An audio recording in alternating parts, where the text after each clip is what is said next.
I had a few hypotheticals that I've put together that wanted to talk through and um, see if um, we can figure out ways to apply the responsibilities that we've talked about to this point. Now, when I've done this in the past, it's sort of been in it's been in a room. It's not been on a webinar type format, and there was some give and take. So I'll just go through these hypotheticals, and we'll do this as best we can um, in this format. The first hypothetical I have is a unit owner runs for the board because she's angry that the board has denied her recent alteration request.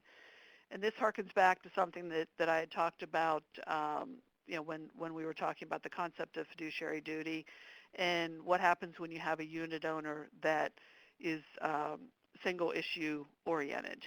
And I think you've probably all been there, seen that, where someone's angry and they don't like the way something's been handled, and their solution is, well, I'm just going to run for the board, and I'm going to change things, and I'm going to make it so that this happens, which is fine, as long as once they get on the board, as we talked about, that they are then looking at the best interest of the association.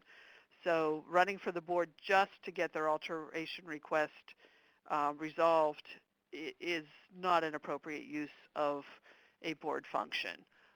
But getting on the board and then using it for the greater good and making sure you have the best interest involved would be fine and would be appropriate. Let's say we have a board member who wants to invest association assets in a high-risk, high-return investment option that they've been working with their broker for 20 years, and this broker to invest their personal funds.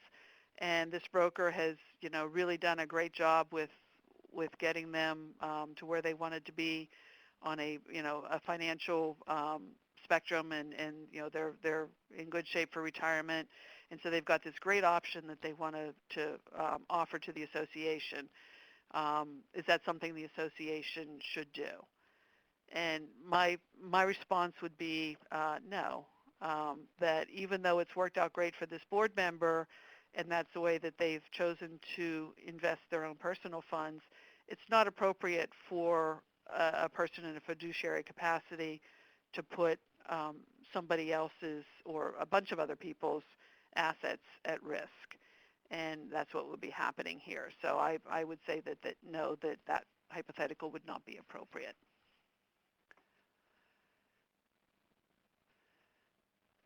A board member's son has a landscaping business that bids on landscaping projects within the association. Are there any issues with that? So we have a relationship then between the board member and a provider of services to the association. A couple of questions that you'd need to consider. Was the relationship going on before the person became a board member? Are there other bids being taken? Is this board member's son competent in this business, or does he just happen to own a lawnmower and a rake? Are there, would it be appropriate if he weren't the board member's son for him to be bidding on this project? And certainly in this circumstance, the board member, the dad or mom, whoever it is, should not be in any discussions, certainly should not be voting on this, but it's not per se on its face inappropriate for a related member to or to be a vendor to an association. So it wouldn't preclude somebody from participating, but you need to look at it very carefully. It needs to be disclosed. And certainly it would be improper if in this circumstance nobody but the board member knew that the landscaping person was their son. So, yes, it can be done, but should be approached carefully and with adequate safeguards and with absolute full disclosure, and then also with abstention as appropriate.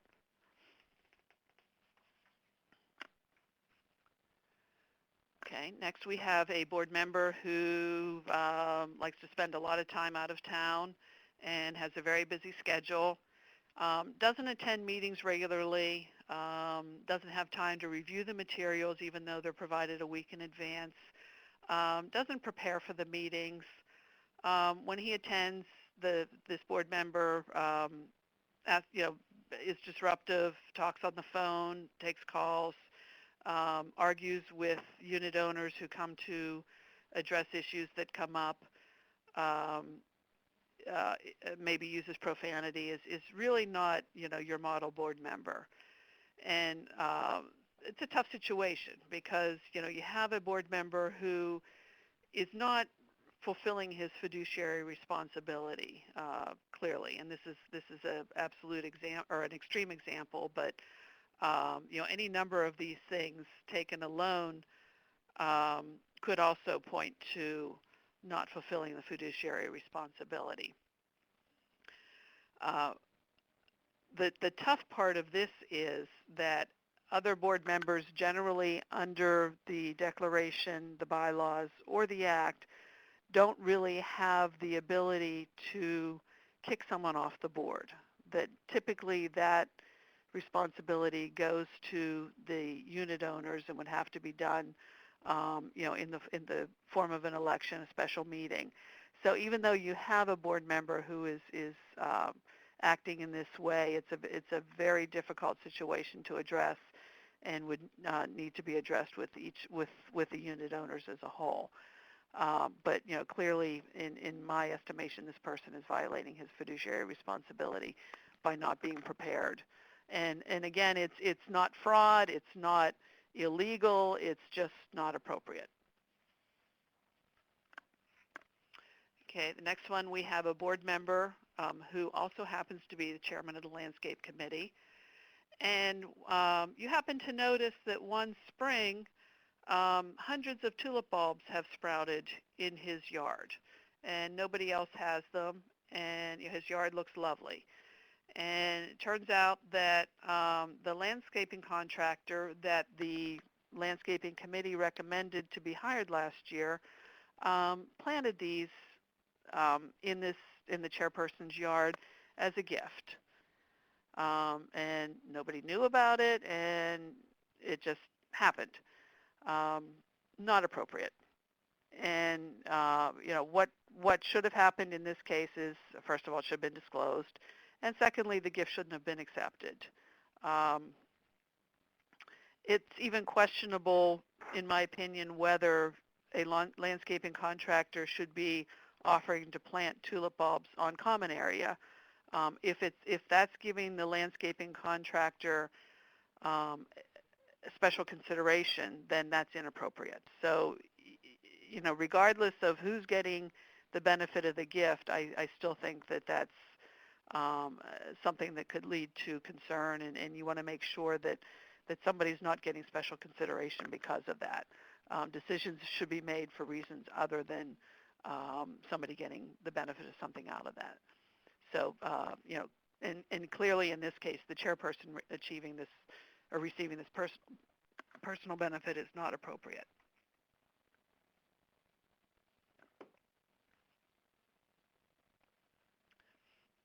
Okay, looks like we have time for a couple of more.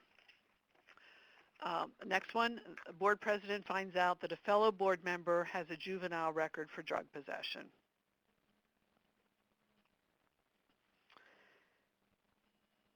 In this one, my feeling is, so what? There's probably nothing that member is doing that is related to whether or not they, had a drug arrest when they were a juvenile. I would say that in this case, if I was approached by a board president that told me they found that out, I'd say keep it to yourself.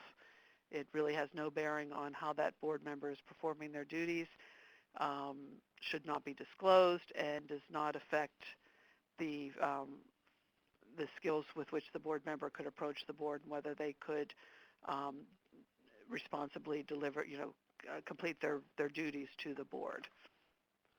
Now, on the other hand, if you have a board member that finds out that their treasurer was convicted for embezzlement, I think you do have an issue there. I think that there's a concern about whether you have put the treasurer who has been shown convicted for something that is a violation of trust. And again, embezzlement is somewhere where this person has been in a fiduciary capacity in the past and has violated that.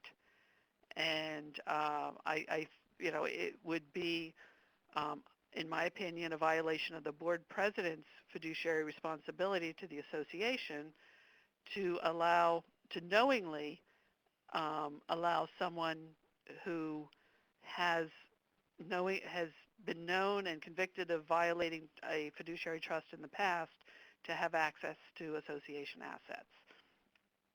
So the board would have the ability to remove the treasurer from the officer position, generally under the bylaws.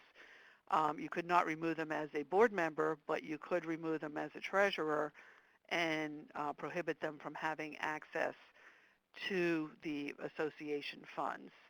And I would say that it is the board president's fiduciary responsibility to raise that with the rest of the board and ensure that at least a vote is taken to see if that, to make that happen.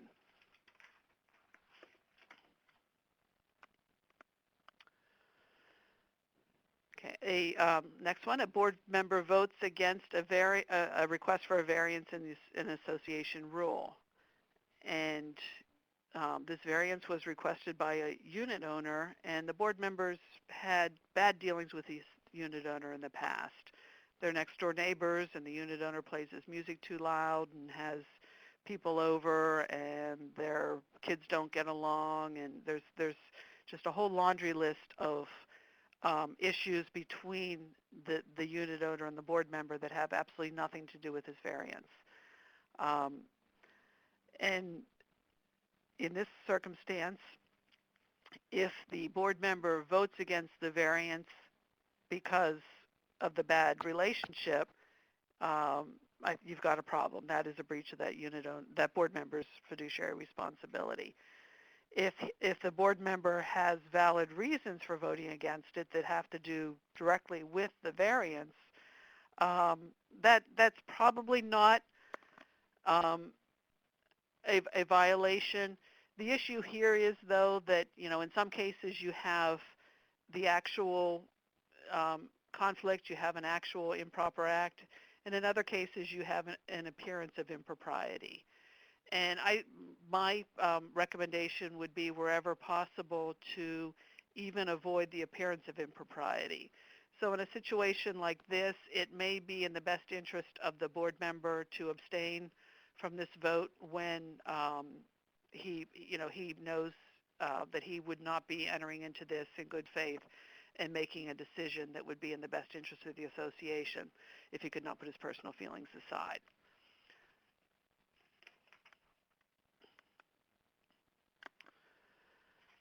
Okay, let's say we have a board member who has a friend that he knows parks his car in front of his unit regularly, and he doesn't say anything about it. That's fine with him because, that's his buddy that he plays poker with or, goes golfing with or whatever. But the people that live across the street from the board member always park in front of their unit, which is a violation of the parking rule. And he reports them because it's an annoyance to him, and when he backs out of his driveway, he has to watch out for that car, and just generally he's annoyed by that. This is an interesting one because both are violating the parking rule, and both should be treated equally. Both the friend and the annoying across the street neighbor should have the same treatment, and that should be to expect that the parking rule be upheld. So the breach here is not, in my opinion, in reporting the annoying neighbor across the street, but it's in allowing his friend to park regularly and not treating everybody consistently. And there's a duty to do that so that board members aren't showing favoritism towards either themselves or others that they like. And that I would say would be a violation of the duty of loyalty and the duty of care, and certainly their fiduciary duty. And with that, I thank you for your attention. Hopefully I have not scared you away from